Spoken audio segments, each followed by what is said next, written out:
Assalamualaikum warahmatullahi wabarakatuh dan selamat pagi. Cikgu doakan pelajar-pelajar berada dalam keadaan sihat, sentiasa bersama dengan keluarga. Okey, untuk pagi ini kita akan belajar tentang pengurusan mental dan emosi.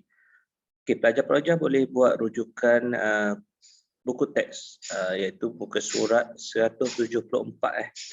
Okey, kita akan belajar standard pelajaran iaitu menerangkan maksud kemurungan. Yang kedua, mengenal pasti tanda kemurungan. Yang ketiga, menjelaskan contoh punca kemurungan. Okay, kita tengok kepada maksud kemurungan. Apakah yang dimaksudkan dengan kemurungan? Kemurungan atau major depressive disorder dari segi saintifik merupakan salah satu penyakit mental yang kerap berlaku dalam kalangan masyarakat dan memberi kesan negatif kepada seseorang termasuk murid sekolah. Sebagai seorang pelajar, kita mesti kena tahu kemurungan ni membawa banyak perkara yang negatif. Banyak kita dengar perkara-perkara yang tidak baiklah apabila seseorang itu kemurungan. Kita tengok ini gambar seorang lelaki yang dalam keadaan stres ataupun mental lah, dari segi emosi dia. Okeylah. Contoh dia, kenapa semua ini berlaku pada aku? Apa salah aku? Perkara-perkara ini yang akan menyebabkan seseorang itu dengan siapa perlu aku luahkan. Sampai bila aku perlu tanggung semua beban ini. Kita tengok yang seterusnya. Okey, kemurungan kami depresi pembunuh senyap Malaysia. Yang ni kereta akhbar. Contoh, pada kita dikejutkan dengan berita seorang remaja usia 16 tahun membunuh diri. Ini adalah berlaku daripada punca kemurungan. Punca kemurungan. Kenapa berlaku kemurungan?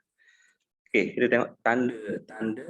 Kita tengok tanda lebih dahulu, tanda-tanda kemurungan. Tanda-tanda kemurungan ni adalah iaitu seorang itu kelihatan letih dan kurang bertenaga semasa melakukan aktiviti harian. Seseorang yang mengalami kemurungan akan lebih cepat letih daripada tekanan perasaan. Keduanya adalah perasaan dan pemikiran. Kemurungan menyebabkan seorang sering merasa marah, sedih, tiada motivasi. Yang ketiga, tabiat pemakanan yang tidak berlaku. Pesakit kemurungan akan mengalami perubahan selera makan. Lalu stres menyebabkan selera makan pun kurang. Yang keempatnya, tumpuan. Menyebabkan remaja hilang fokus. Hilang fokus. Kita tengok dalam kelas tu, tu memang dia tak boleh nak fokus. Sebenarnya dia ada masalah. Yang kelimanya adalah hilang keinginan untuk sosial. Pergaulan bersosial ni dari segi pergaulan dia dah kurang. Dia akan mengasingkan diri daripada keluarga dan rakan-rakan. Yang seterusnya kita akan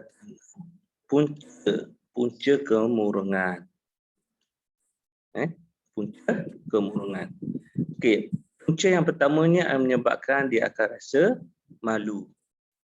Kesan daripada sejarah hidup yang baik atau pada masalah. Apabila pelajar-pelajar masalah, dia akan lebih rasa malu lah. Yang keduanya, kehilangan orang yang tersayang. ibu bapa secara mengejut akibat kehilangan. Ini salah satu punca juga. Punca berlaku kemurungan lah, punca-punca kemurungan. Kehilangan orang yang tersayang. Yang ketiga, gagal dalam pelajaran. Gagal dalam pelajaran. Dia gagal dalam pelajaran, dia tengok kawan-kawan dia berjaya. Itu menyebabkan punca-punca kemurungan lah. Okey, yang keempatnya hilang anggota tubuh badan akibat kemalangan dan penyakit. Ni berlaku kecacatan lah. Sama ada dia terlibat dalam kemalangan ke menyebabkan dia akan dia akan rasa kemurungan. Dia akan menyendiri, mengasingkan diri. Dia akan rasa hilang keyakinan diri, suka menyendiri dan merasakan diri tidak berguna. Okey, yang kelimanya adalah masalah keluarga lah. Punca kemurungan ini berlaku apabila ada masalah keluarga. Contoh dia ahli keluarga yang suka bergaduh, ibu bapa yang bercerai dan sebagainya lah. Okey, yang keenam, penyakit kronik. Seseorang itu contoh dia berhidap penyakit kronik seperti kanser tahap 3 dan ke-4. Ini akan berlaku kemurungan sebab dia selalu fikir, tentang penyakit dia. Yang ketujuhnya, trauma psikologi atau emosi. Sering menerima ejekan atau kekurangan diri. Kita selalu orang panggil gelor-gelor ke kawan kita. Ini boleh menyebabkan kemurungan juga pada kawan-kawan awak tu lah. Okey, yang ke-8 adalah mangsa penderaan. Yang ni kita selalu dengar jugalah. Seorang itu mengalami kemurungan apabila dia jadi mangsa penderaan. Contohnya semasa kanak-kanak lah. Okey, itu adalah punca-punca kemurungan. Okey, yang seterusnya kita nak tengok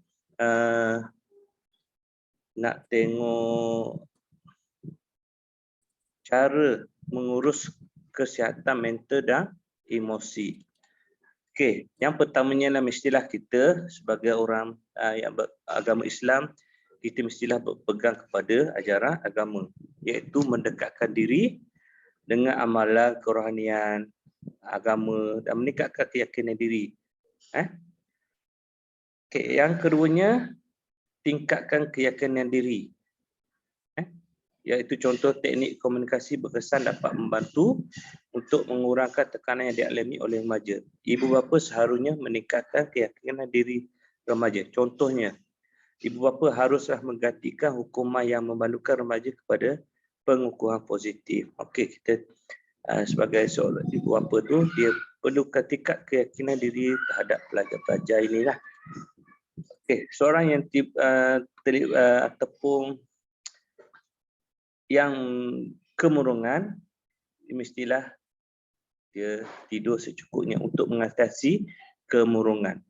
Okey, mengamalkan gaya hidup yang sihat dengan tidur mencukupi. Tidur tak cukup pun dia akan punca berlakunya kemurungan.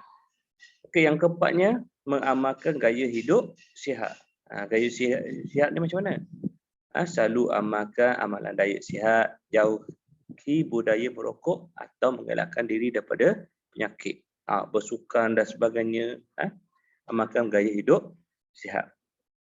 Okey, yang kelimanya adalah bertenang dan sentiasa bersikap positif. Okey, remaja haruslah digalakkan untuk meluahkan perasaan mereka kepada guru bimbingan kaunseling, guru yang boleh dipercayai, ibu bapa, masyarakat dan rakan bersikap positif. Remaja-remaja yang ada masalah ataupun mengalami kemurungan tu bolehlah luahkan kepada sesiapa yang dia boleh percayalah. Okey.